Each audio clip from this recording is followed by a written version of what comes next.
Shalom saudara-saudari dalam Kristus Yesus. Pada kesempatan hari ini kita akan sama-sama beribadah FK mingguan. Kita siapkan hati kita, pikiran, roh jiwa tubuh kita.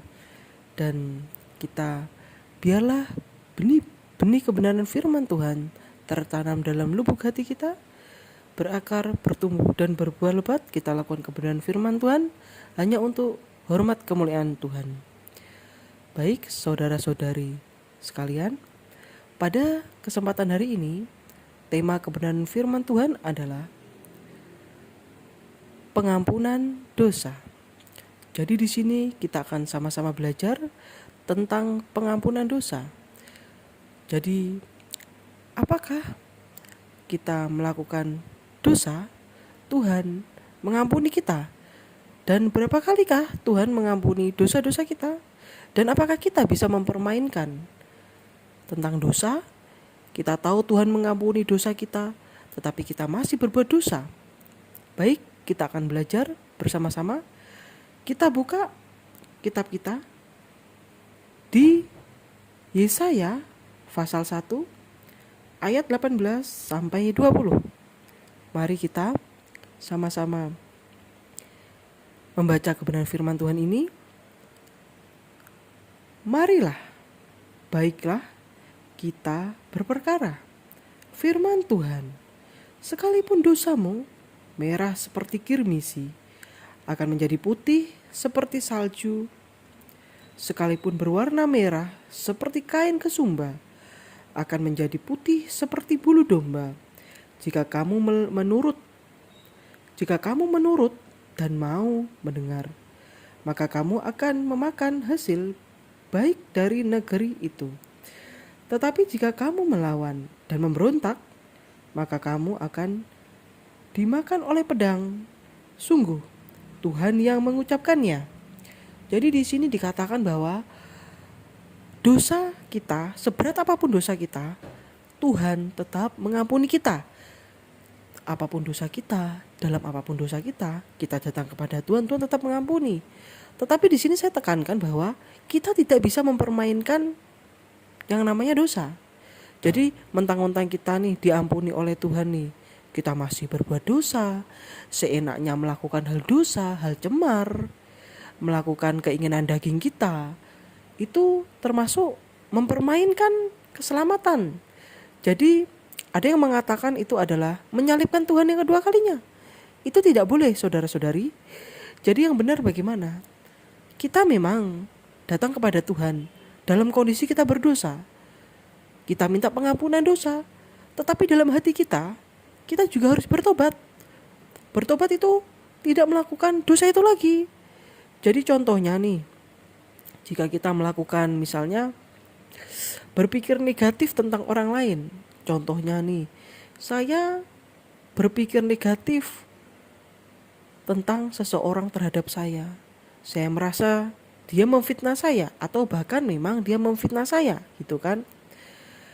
Dan itu kan termasuk kita jika berpikir negatif, mau berpikir jelek tentang orang lain, biarpun itu memang betul-betul dia menjelekkan kita, itu jatuhnya kita berpikir berdosa. Karena yang namanya hal-hal yang di luar kebenaran firman Tuhan itu adalah dosa, ya. Seperti berpikir negatif tentang orang lain, gitu kan. Dan saya khawatir. Jadi satu dosa itu bisa menimbulkan banyak dosa. Bahkan bisa menimbulkan semua dosa. Saya berpikir negatif tentang orang lain atau orang lain memang memfitnah saya. Saya sudah jatuhnya itu ibaratnya tuh udah khawatir, ya kan? Karena berpikir negatif itu kan khawatir gitu kan. Setelah itu saya jadi benci dengan dia. Jadi saya benci dengan dia, begitu kan? Udah dosa lagi itu, udah poin dosa lagi itu kan? Nah setelah itu saya jadi mengutuki dia, memaki dia. Saya pengen dia celaka, saya pengen dia merasakan apa yang saya rasakan. Jadi itu poin dosanya udah berdobel-dobel gitu. Makanya mengapa Tuhan itu pengennya kita hidup kudus benar di hadapan dia. Karena dia tahu kalau kita sudah jatuh dalam satu dosa, maka teman-teman dosa itu ikut join, ikut gabung. Maka dari itu Jika kita berbuat dosa, kita tahu nih kita berdosa, kita mau bertobat, Tuhan akan ampuni dengan catatan pertobatan yang benar. Jadi benar-benar bertobat. Bukan jatuh bangun dalam dosa, jatuh bangun dalam dosa. Ya oke lah ya. Jika kita berbuat dosa nih, 1 kali lah kan Tuhan ampuni misalnya nih. 2 kali lagi. Oke Tuhan ampuni. Nah 3-4 kali ini kan bukan masalah ampuni dan tidak ampuni kan. Masalahnya sempat gak pada saat kita sebelum meninggal kita bisa bertobat? Nah kalau gak sempat otomatis kita masuk neraka gitu kan. Jadi kita jangan mempermainkan yang namanya pertobatan gitu. Sekarang kita diberikan umur nih, diberikan kesehatan, atau masih dalam kondisi sakit. Seperti saya masih pemulihan dalam kondisi sakit, ya kan. Saya berusaha untuk hidup benar di hadapan Tuhan. Walaupun beberapa kali saya sempat jatuh dalam dosa. Tetapi di sini saya mau belajar untuk hidup benar. Walau kadang lupa kan, aduh kok saya berpikir negatif lagi tentang orang itu ya. Tapi saya minta maaf sama Tuhan. Saya berkata, Tuhan saya itu pengen hidup benar Tuhan. Tapi terkadang itu kedagingan itu berontak Tuhan. Tapi saya memang bergumul pengen hidup benar di hadapan Tuhan. Saya minta Roh Kudus bantu saya untuk hidup benar di hadapan Tuhan. Tuhan pasti kasih, Tuhan pasti beri. Jadi kita ini hidup dalam tubuh, dalam daging. Masih kadang melakukan hal dosa, hal salah. Tapi dari hati kita yang paling dalam kita harus bertobat. Kita harus hidup benar apapun alasannya. Yang namanya dosa tetaplah dosa. Upah dosa adalah maut, api neraka. Bukan begitu. Jika kita hidup benar di hadapan Tuhan, ya memang kita gak bisa 100% sempurna karena kita masih hidup dalam daging. Tapi tidak menutup kemungkinan kita bisa juga sempurna kalau memang kita memang benar-benar punya kerinduan gitu kan. Dan kita meminta pertolongan Roh Kudus. Dan kita tidak bisa loh hidup menghindari dosa tanpa pertolongan Roh Kudus. Dengan kita sok kuat, gak bisa. Kalau kita sok kuat itu namanya kita sombong, ngandalkan kekuatan kita sendiri. Orang sombong pasti suatu hari akan jatuh dalam dosa. Dosa kesombongan dan teman-temannya lagi juga ngikut. Keangkuhan, egois dan lain sebagainya. Jadi kita di sini itu sama-sama belajar bahwa jika kita berdosa, dari kerendahan hati kita mau bertobat, Tuhan pasti tolong kita. Tuhan pasti bantu kita untuk hidup benar. Karena di dalam kebenaran firman Tuhan di Yesaya pasal 1 ayat 18 sampai 20 ini itu dirangkul. Dirangkul semua, dirangkum semuanya ya saudara-saudari.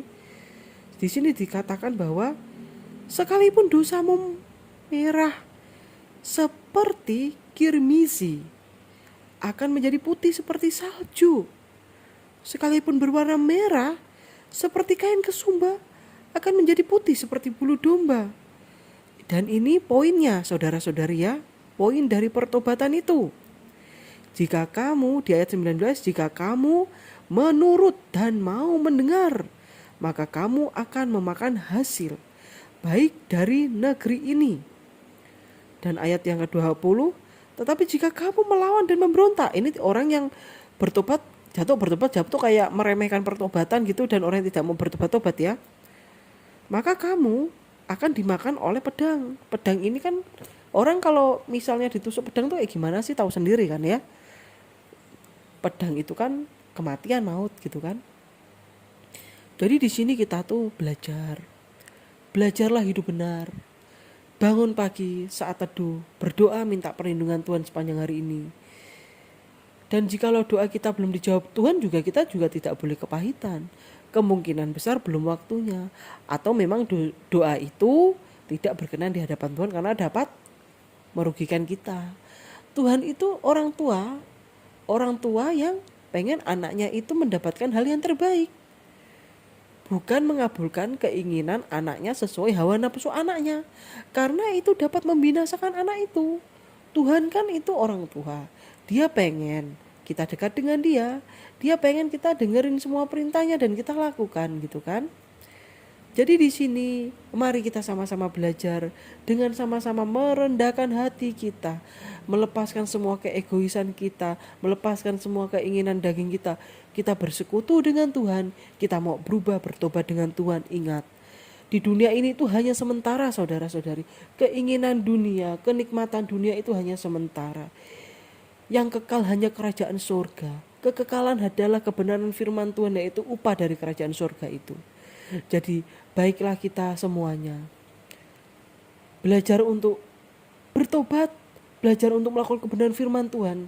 Karena pada akhir zaman ini kasih akan menjadi dingin, orang akan semakin egois, orang sudah tidak malu melakukan dosa lagi, bahkan di media sosial, perzinahan lah, egois lah, marah lah, dengki lah, semua diposting di sosial media. Dan kita sebagai anak-anak terang, sebagai anak-anak Tuhan, kita memposting, kita menjadi terang, kita memposting kebenaran firman Tuhan, kesaksian hidup kita, pujian penyembahan kita kepada Tuhan, membagikan semua kesaksian hidup kita yang sesuai kebenaran firman Tuhan. Pertobatan yang sejati. Baik, demikian kebenaran firman Tuhan di ibadah FK minggu ini. Kiranya kebenaran firman Tuhan ini dapat saudara-saudari mengerti dan saudara-saudari lakukan. Biarlah kebenaran firman ini tertanam dalam lubuk hati kita, berakar, bertumbuh dan berbuah lebat untuk hormat kemuliaan Tuhan. Baik, kita akan berdoa. Bapa di dalam kerajaan surga, kami mengucap syukur pada kesempatan hari ini kami dapat mengerti kebenaran firman Tuhan. Biarlah kebenaran firman Tuhan bisa berakar, bertumbuh dan berbuah lebat kami lakukan setiap hari, sepanjang hari. Dan Tuhan, biarlah Tuhan Yesus memberikan kami Roh Kudus untuk dapat membersihkan dosa kami, untuk dapat kami mempunyai kerinduan kepada Tuhan. Engkau telah menebus dosa kami di atas kayu salib, tapi kami hidup dalam kedagingan Tuhan. Biarlah Tuhan membantu kami untuk hidup benar melalui Roh Kudus-Mu, karena kami adalah manusia yang tidak berdaya Tuhan. Kami tidak memiliki kekuatan untuk dapat menghindari dosa, tapi biarlah Tuhan melalui pengorbanan Tuhan Yesus di atas kayu salib untuk menebus dosa kami. Dan Roh Kudus-Mu memampukan kami untuk hidup menurut kebenaran firman Tuhan. Terima kasih Tuhan Yesus. Dan hamba juga berdoa untuk orang yang mendengarkan kebenaran firman ini, biarlah Tuhan ubah hidupnya. Dan juga untuk orang yang hidup dalam tekanan, keluarga yang toksik, tekanan, pergumulan, biarlah Tuhan memberikan jalan keluar. Dan juga untuk orang yang sakit, Tuhan sembuhkan oleh bilur-bilur-Mu melalui kasih karunia-Mu Tuhan Yesus. Terima kasih Tuhan Yesus. Biarlah berkat dari Allah Bapa Sorgawi turun ke atas kami anak-anaknya yang melakukan kebenaran firman Tuhan, merindukan kebenaran firman Tuhan. Diberkatilah kita semua. Terima kasih Tuhan Yesus. Dalam nama Tuhan Yesus Kristus kami berdoa dan mengucap syukur. Haleluya, puji Tuhan. Terima kasih saudara-saudara-saudari. Tuhan Yesus memberkati kita semua.